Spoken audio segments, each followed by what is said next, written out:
Hey, it's time to dish with D. That's me. Are we ready for today? Let's do it. Yeah. Now, I don't have much topic this morning, but now I was thinking of how much I enjoyed my breakfast.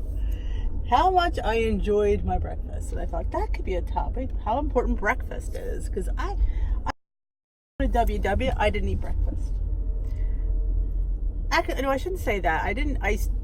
I did start eating breakfast before that. When I was younger, I didn't eat breakfast. For the longest time, I didn't eat breakfast. I didn't start eating breakfast after I had my gallbladder out.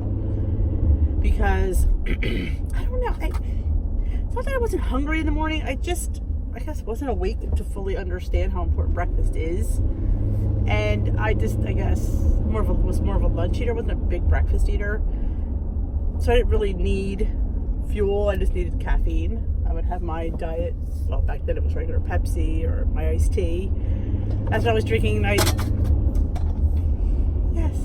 fell. I did a collab I did a tea tag yesterday. And how I realized how much tea I really do drink. How much tea I own. Do you see my tea stash? It was embarrassing. And that wasn't even all of it. That was just what I had in that basket. There was a little bit more scattered around the kitchen, which I didn't want to, I was too embarrassed to grab.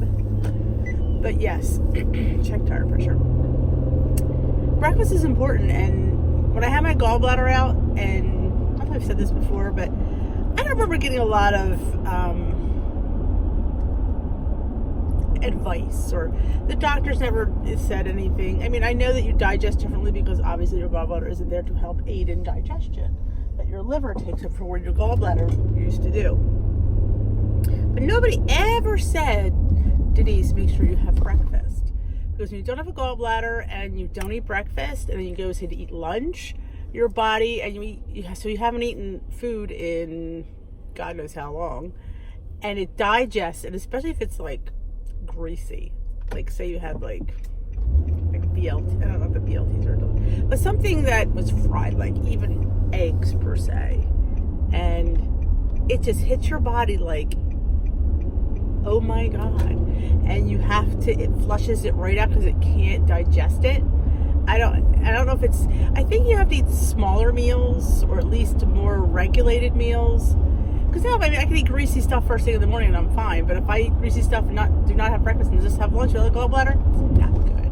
It's one of those things where you better be next to a bathroom, or you're going to that's a whole other video. But I mean, I look forward to breakfast. Breakfast is probably one of my easiest meals to eat.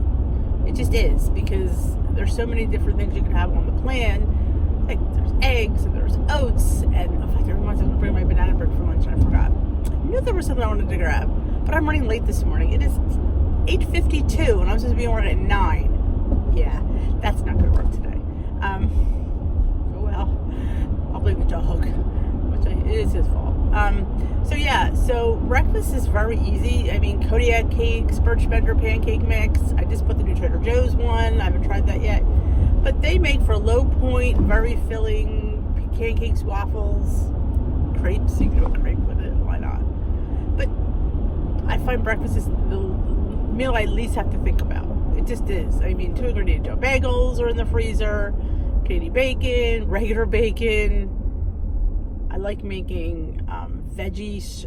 I'm a scrambled kind of girl. I'm not an omelet girl because I don't like my eggs dry. I like my eggs moist. I don't like runny eggs. Figure that one out. That's really weird. But yes, so I like to saute my veggies up and then scramble my eggs, which, let me tell you, if you haven't put non-fat Greek yogurt in your plain Greek non-fat yogurt in your scrambled eggs, oh, you're certainly missing out. That just adds this openness of deliciousness and richness. And you only need for 2 eggs, I would do like a heaping teaspoon. That's all you really need. So good. So good. It just elevates the eggs to like, my kids are like, oh Mom, these eggs are really good. Yeah, a little protein in there. Extra protein.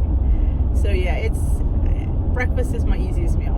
I mean, sometimes it's hard to decide what I'm going to have between of all the choices I have.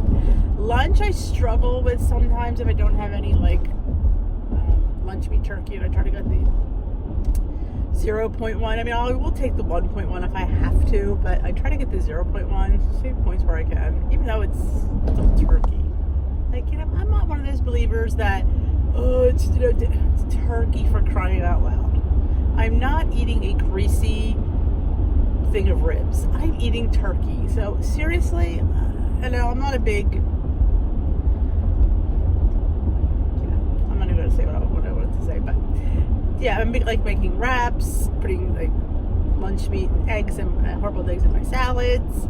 I don't put too much cheese because I don't like to give up points for cheese. It depends. I mean, if I don't think the cheese is going to add that much, I'm not gonna count the point. I'm not gonna put the point in. It's just not worth it to me. I mean, on a sandwich, I don't really taste the cheese, but if it was sprinkled on top of something, then maybe you need cheese.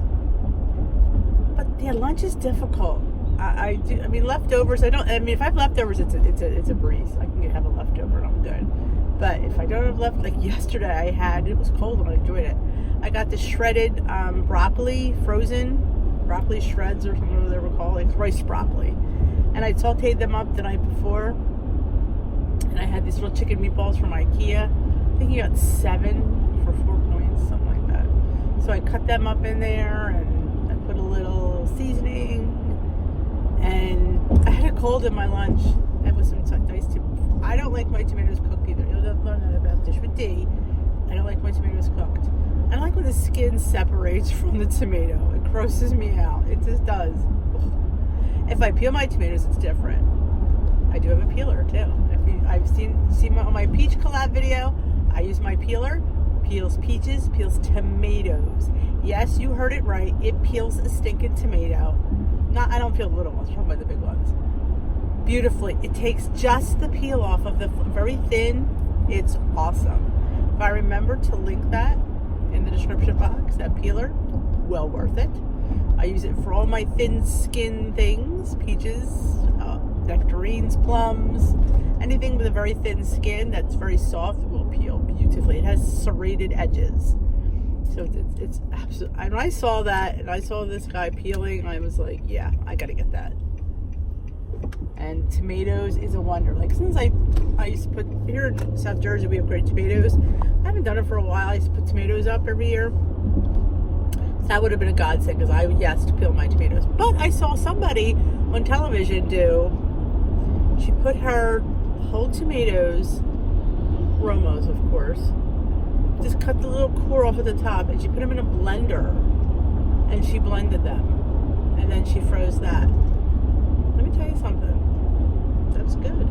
I did that. And you think, oh my god, I'm gonna have all peels on the top of the thing. Nope, not a peel. Yeah. So another tip from Dish with D, you can blend your tomatoes in the blender and skins are gone.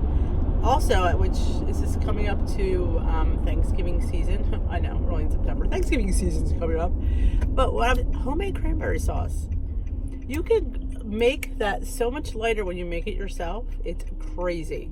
And what is interesting about, my mother never made homemade cranberry sauce. She used to buy the can. So and I never liked cranberry sauce, so I was much, much older, probably in my 20s, I would say. Maybe late teens. But cranberry sauce. That's a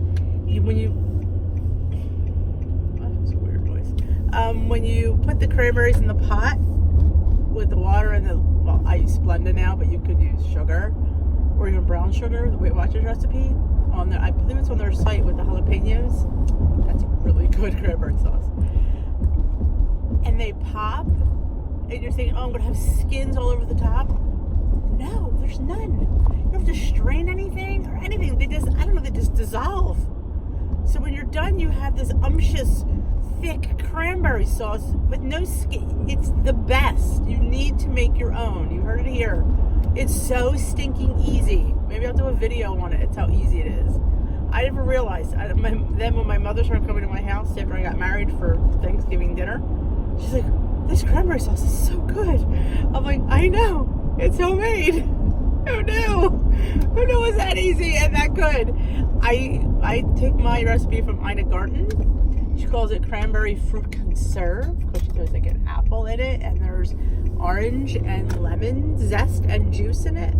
It's so good. I just sub out the sugar for like Splenda, because, or maybe now I'll probably sub out now that I'm not doing as much. What is that amount of Splenda? You have to count it, but I will probably do it with the monk fruit and see how it comes out. I said the Weight Watcher one on their on the site has, it's brown sugar, which is always less points than regular sugar, and I think red wine, not a lot, and jalapeno peppers.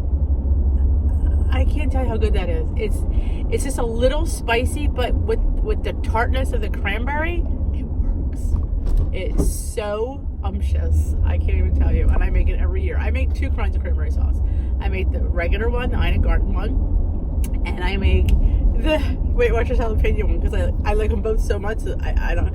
And you get that big bag. I get my big bag at Sam's so I can make it. And another tip here, if you don't already know, you can freeze the bag of cranberries. So, because you can only buy fresh cranberries that time of year. They don't sell them. I guess they don't harvest them any other time.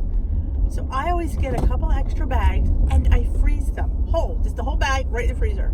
And then during the year, I will, and they freeze really, really beautifully. And you just take out, measure how many cups of cranberries you need. And I make cranberry sauce all year. So I should just video it. And, yeah, they freeze beautifully. So we have cranberry sauce with fresh cranberries all year round. So yeah, freeze your cranberries. Once you make it, you're gonna be like, OMG, this is so good. Dish with D was right. Because I'm usually right. No, I'm only kidding. As I'm going to say it out loud. But homemade cranberry sauce is the bomb. It is so good. What is this car doing? Yes, I'm officially late for work. Big surprise. But yes, so this was a kind of a scattered video because I wasn't quite sure what it was. Breakfast is when I started how I got on the cranberry sauce. I don't even remember how that segued into that. But yeah, maybe I'll do a I could videotape both cranberry sauces and put them on the same video, because some people don't like jalapenos. I always take the seeds out. I do not put my seeds in because it does make it a little bit less spicy, but the tart and a little bit of heat, because jalapenos really on the scale of heatness aren't that bad. They're mild. And what I love about jalapeno spice is it goes away. It's not one of those lingering on your palate kind of heats like the habanero usually is, and you're sitting there for hours. Or those, like, if you go to a Chinese restaurant, those little red ones that they use, those Szechuan. Oh, I ate one once by accident. Yeah, that was pretty.